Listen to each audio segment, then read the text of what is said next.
जय हिंद गाइस, कैसे हैं आप लोग। आशा करती हूँ कि आप लोग बहुत अच्छे होंगे। मैं लकी आप लोगों का अपने YouTube चैनल पे एक बार फिर से स्वागत करती हूँ। तो गाइस बहुत सारे कमेंट आ रहे थे बिहार पुलिस रिटन एग्जामिनेशन से रिलेटेड। बहुत सारे लोग कमेंट कर रहे थे कि मॉक टेस्ट में नंबर नहीं बढ़ रहा है, प्रैक्टिस सेट में नंबर कम आ रहा है, प्रीवियस ईयर क्वेश्चन में नंबर कम आ रहा है, 45 प्लस जाता ही नहीं। कितना भी एफर्ट लगाते हैं, कितना भी रिविजन करके प्रैक्टिस सेट लगाते हैं, 45 से ज़्यादा जाता ही नहीं है। बहुत सारे लोग कमेंट देखते हैं कि बोलते हैं 60 आ रहा, 70 आ रहा, 80 आ रहा, तो हम लोग डिमोटिवेट हो जाते हैं। इस तरीके के कमेंट आ रहे थे कि हम लोग डिमोटिवेट हो जाते हैं कमेंट देखे कि 60 आ रहा, 70 आ रहा, 80 आ रहा। हमारा तो 45 से ज़्यादा जाता ही नहीं है। क्या करें, हमारा रिजल्ट बनेगा कि नहीं बनेगा, हम कैसे खुद को मोटिवेट करें। इन सब चीज़ को देख के डिमोटिवेट हो जाते हैं। खुद को मोटिवेट कैसे करें। और बहुत सारे लोग सेफ स्कोर के बारे में बोल रहे थे, सेफ स्कोर क्या रहने वाला है, उसके बाद सिलेबस किस सब्जेक्ट पे ज़्यादा फोकस करना है लास्ट के टर्म में। मैं आज आप लोगों को 2-3 बातें बताऊंगी। अगर आप उस बात को फॉलो करते हो, आपका रिजल्ट 110% बनेगा। और खुद को डिमोटिवेट नहीं होने देना है, खुद को मोटिवेट करके रखना है किसी भी परिस्थिति में। तो गाइज इन तमाम बातों की जानकारी आपको इस वीडियो में देखने को मिलेगी। वीडियो को शुरू से अंत तक देखना है आपने।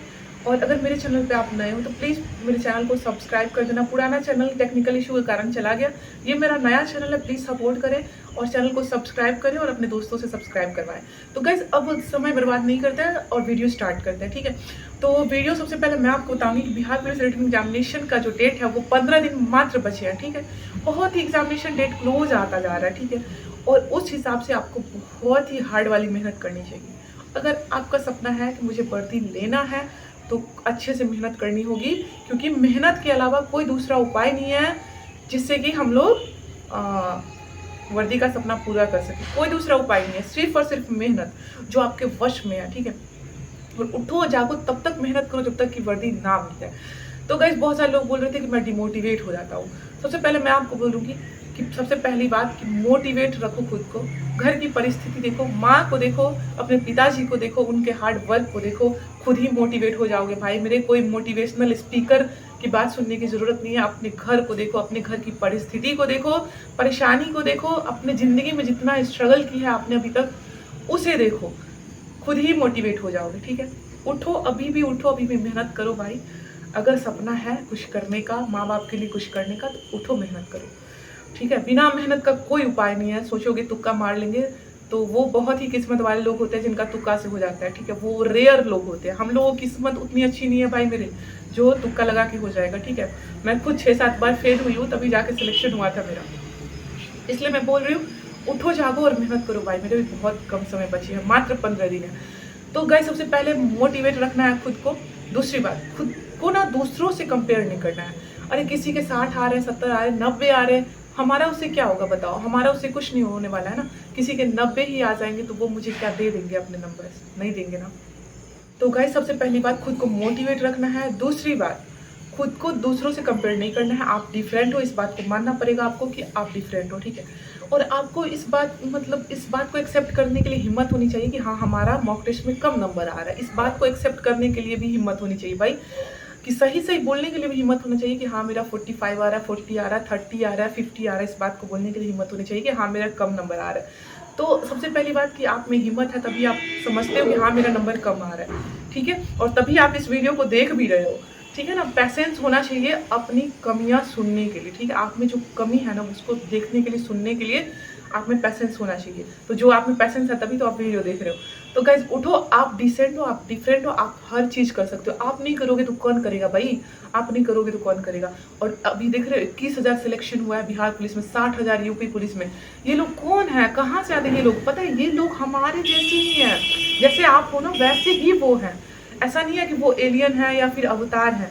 उन्होंने मेहनत करी है, उनका रिजल्ट बना है। आप भी मेहनत करोगे, 110% आपका रिजल्ट बनेगा। तो टेंशन नहीं लेनी है। पहली बात, डिमोटिवेट नहीं होना है। दूसरी बात, खुद को दूसरों से कंपेयर नहीं करना है। मोटिवेट होकर रहो। अरे हमारे जैसा कोई नहीं, इस बात को सोचो कि हमारे जैसा कोई नहीं है। हम नहीं करेंगे तो कौन करेगा, इस बात को सोचो, ठीक है। दूसरी बात कि दूसरों से कंपेयर नहीं करना है। हम डिफरेंट है, बस ये सोच के चलो कि हम डिफरेंट, हमारे जैसा कोई नहीं है। दूसरी बात ये हो गया। अब मैं आपको बताऊंगी कि कौन कौन से सिलेबस पे फोकस करने से आपका रिजल्ट बनेगा। तो सबसे पहली बात की बायोलॉजी, जनरल साइंस में बायोलॉजी पे आप फोकस करो। बहुत सारे क्वेश्चन आते हैं बायोलॉजी से, ठीक है। और इधर जीके में हो गया पॉलिटी और इकोनॉमिक्स। इन तीन चीज़ों को अच्छे से रगड़ के पढ़ के जाना है, एकदम रट के जाना है, ठीक है। इधर हो गया बायोलॉजी और इधर हो गया पॉलिटी और इकोनॉमिक्स। 70% क्वेश्चन जीके जीएस से आते हैं, ये मैं आप लोगों को बता चुकी हूँ और बार बार बताती हूँ, क्योंकि जो लोग नए हैं इस वीडियो को, जो लोग नए वीडियो देख रहे हैं, नए लोग इस वीडियो को देख रहे हैं, तो उनको भी क्लियर हो जाए कि 70% क्वेश्चन जो है वो जीके जीएस से आते हैं मेरे दोस्त। 8 से 10 क्वेश्चन हिंदी के, 8 से 10 क्वेश्चन मैथ के और 5 करंट अफेयर, 5 इंग्लिश के क्वेश्चन, उसी बीच में बिहार स्पेशल भी डाल दिया जाता है, ठीक है। और बहुत सारे लोग कमेंट कर रहे थे क्या बिहार पुलिस रिटन एग्जामिनेशन में रीजनिंग के क्वेश्चन नहीं रहते हैं? तो जी नहीं, बिल्कुल भी नहीं, एक भी क्वेश्चन रीजनिंग के नहीं रहते हैं। अभी तक तो रीजनिंग के क्वेश्चन नहीं देखे हैं मैंने, और अगर आने वाले समय में दे भी देता है ना तो 1-2 क्वेश्चन से ज़्यादा नहीं देगा, इसलिए उस सब चीज़ पे फोकस नहीं करना है। फोकस करना आपने बायोलॉजी पे, और उसके बाद जो है बायोलॉजी पे फोकस करना है, उसका पॉलिटी और इकोनॉमिक्स पे आपको फोकस करना है। तो इन 3 चीज़ पे आप फोकस करते हो तो फिर आपका जो है एग्जामिनेशन वो क्लियर होगा। उसके बाद मैं आपको बताऊंगी सिर्फ स्कोर के बारे में। अदर स्टेट से हो, बिहार के हो या फिर किसी भी जगह से हो, तो उनका अदर स्टेट वालों का भी जो है वो, अदर स्टेट वालों का भी जो है जनरल में रिजल्ट बनता है, वो चाहे किसी भी कास्ट से हो। 10% जो है ना सीट रहती है अदर स्टेट वालों का Bihar police written examination, Bihar police के एग्जामिनेशन में, ठीक है। और रिटन एग्जामिनेशन में सेफ स्कोर जो है वो लड़कों के लिए 65+ रहने वाली है, और सेफ स्कोर महिलाओं के लिए जो है वो 55 रहने वाला है। वो चाहे अदर स्टेट से हो या फिर किसी भी कैटेगरी से हो, 65 लेके चलना। आपने 60 भी लाते हो आपका रिजल्ट बनेगा, ऐसा नहीं है कि 60 लाने पे रिजल्ट नहीं बनेगा। और ऐसा नहीं है कि 55 लाते हो तभी भी आप महिला हो तो 55 लाने पर ही रिजल्ट बनेगा, ऐसा नहीं है। 50 लाते हो आपका रिजल्ट बन जाएगा, लेकिन टारगेट रखना है 65 का और 55+ का, ठीक है। तो दूसरा चीज़ है रिवीजन। जितना ज़्यादा रिवीजन करोगे आपके लिए उतना ज़्यादा यूज़फुल रहने वाला है एग्जामिनेशन पर्पज से, ठीक है। जितना ज़्यादा रिवीजन करोगे, अगर आपको लगता है कि किसी चीज़ को आप भूल रहे हो, रिवीजन नहीं मतलब कर पा रहे हो टाइम के अभाव में, या फिर किसी चीज़ को याद करते हो भूल जाते हो, तो उसको 5, 6, 7, 8 बार इतना बार पढ़ो कि वो आपके दिमाग में सेट हो जाए, ठीक है। रिवीजन ज़्यादा से ज़्यादा करो मेरे भाई, जितना ज़्यादा हो सके उतना रिवीजन करो। और जो चीज़ आपको दिक्कत लग रही है ना कि हाँ मुझे ये चीज़ लग रहा है कि मैंने पढ़ लिया है 5-6 बार लेकिन याद नहीं है मेरे दिमाग में, तो उसको रट्टा मार के आप एकदम से रट लो। आपके एग्जामिनेशन में ये बहुत ही ज़्यादा जो है आपका जो सपोर्ट करेगा। जितना ज़्यादा रिवीजन करोगे उतना ज़्यादा आपके लिए फ़ायदेमंद रहेगा, ठीक है। रिवीजन बहुत मोस्ट इंपॉर्टेंट चीज़ है रिवीजन। अगर आपने बहुत चीज़ पढ़ लिया, रिवीजन नहीं किया, सब बेकार है। मोस्ट इंपॉर्टेंट चीज़ है स्टूडेंट लाइफ में रिवीजन। जितना आप मेहनत करते हो याद करने में, उतना ही मेहनत करो रिवीजन करने में, बहुत ज़्यादा यूजफुल रहने। तीसरा चीज़ जो है वो है राइटिंग स्किल टेस्ट। अब मैं बहुत सारे लोगों को नहीं पता है कि राइटिंग स्किल टेस्ट क्या होता है। जो लोग पहली बार एग्जामिनेशन दे रहे हैं उनको सच में नहीं पता होगा कि राइटिंग स्किल टेस्ट क्या होता है, ठीक है। मैं आपको बताती हूँ राइटिंग स्किल टेस्ट के बारे में, जो आपके रिजल्ट बनाने में अहम योगदान दिलाता है, ठीक है। सबसे पहले मैं बताऊंगी कि आप एग्जामिनेशन सेंटर पे जाओगे तो आपको पेन वगैरह भी नहीं लेके जाना है, एडमिट कार्ड लेके जाना है, एक आईडी प्रूफ लेके जाना है, ठीक है। रिटन एग्जामिनेशन का एडमिट कार्ड और एक आईडी प्रूफ लेके जाना है। पेन भी नहीं लेके जाना है, पेन भी वहीं पे प्रोवाइड करवाते हैं, क्योंकि बहुत बार ऐसा हुआ था ना कि पेन का जो कवर है ना उसमें भी डिवाइस लगा के बहुत सारे लोग जो है तो वो मुन्ना भाई सब जो है तो वो ले जाते थे। तो इसलिए क्या किया गया ना, पेन भी आपको वहाँ पे मिल जाएगा, ठीक है। आपको टेंशन नहीं लेनी है, वो खुद ही आप पेन वहाँ पे दे देंगे। तो वहाँ जाओगे आप रिटन एग्जामिनेशन देने के लिए, तो वहाँ पे आपको देखो क्वेश्चन मिलेगा, ठीक है। तो ऐसा नहीं है क्वेश्चन अलग से मिलेगा, आंसर अलग से मिलेगा और आंसर आप मतलब जमा कर दोगे, क्वेश्चन लेके आ जाओगे, ऐसा कुछ नहीं है। क्वेश्चन भी आपको वहाँ जमा करना होगा, ठीक है। क्वेश्चन साथ में नहीं लाना है। तो क्वेश्चन आंसर जो है और क्वेश्चन जो है वो एक मोटा सा कॉपी मिलता है, ठीक है। तो मोटा सा कॉपी मिलता है, तो उसमें क्या होता है ना कि उसी में क्वेश्चन भी रहते हैं, उसी में आंसर भी रहते हैं, और पीछे के साइड में OMR दिया रहता है। आगे क्वेश्चन रहेंगे उसको देख के पीछे के साइड में OMR डालना रहता है। लेकिन मेन पृष्ठ जो है उसका, उस पर ना पैराग्राफ दिया रहता है, ठीक है, हिंदी में और इंग्लिश में। आपको वहाँ पे लिखने के लिए बोलेंगे और आपको खुद से कुछ नहीं करना है, वो वहाँ पे टीचर रहते हैं, वो गाइड करेंगे आपको कि कब लिखना है, आपने कब क्या करना है, वो खुद गाइड करेंगे वहाँ पे, ठीक है। आपको टेंशन नहीं लेनी है कि क्या होगा नहीं होगा कैसे होगा, ठीक है। वो वहाँ पे गाइड करेंगे आपको। और पैराग्राफ वहाँ पे दिया रहता है, किसी भी चीज़ से रिलेटेड पैराग्राफ रहेगा, उस पर आपको लिखना रहेगा। हिंदी इंग्लिश दोनों में रहते हैं और वहाँ पे लिखने को रहेगा। तो वो है राइटिंग स्किल टेस्ट। उससे क्या होता है ना कि आपका राइटिंग चेक हो जाता है, ठीक है। अच्छे से सुनहरे अक्षर में लिखना, बहुत ही प्यार से लिखना, एक भी कट कुट मत करना मेरे भाई, नहीं तो रिजल्ट नहीं बनेगा, ये मैं कहती हूँ। और अच्छे से एकदम बहुत ही अच्छे से सुलझे हुए अक्षर में लिखना, ठीक है।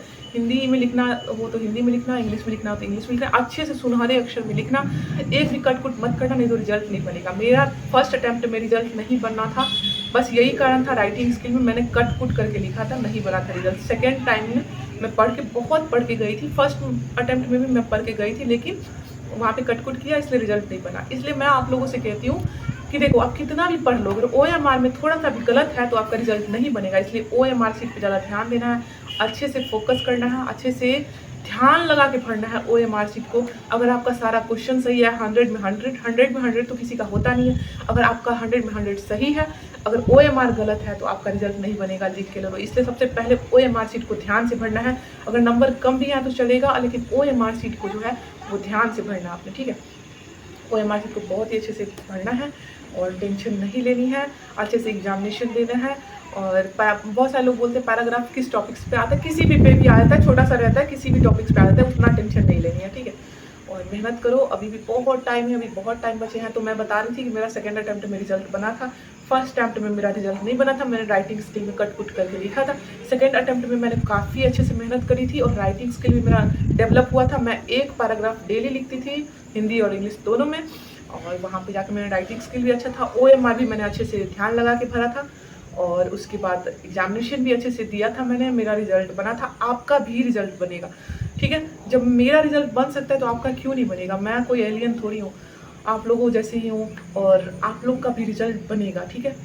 110% रिजल्ट बनेगा। विश्वास रखना है, खुद पे भरोसा रखना है, ठीक है।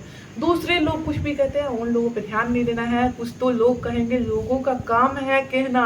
आज तक उन्होंने किसी को नहीं छोड़ा, आपको कैसे छोड़ देंगे? तो लोगों के बात को इग्नोर करो, पढ़ाई पे मेहनत करो अच्छे से।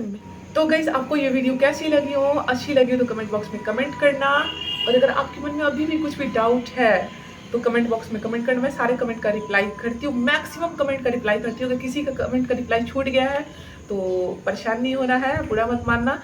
टाइम का अभाव है, ड्यूटी भी है, साथ में पढ़ाई भी है, और जितना टाइम मिलता है मैं सारे कमेंट का रिप्लाई करती हूँ। अगर आपके मन में कमेंट है, मतलब डाउट है कुछ भी, तो कमेंट बॉक्स में आप मेरे से पूछ सकते हो। और तो मिलते हैं नेक्स्ट वीडियो में, तब तक के लिए जय हिंद, जय भारत।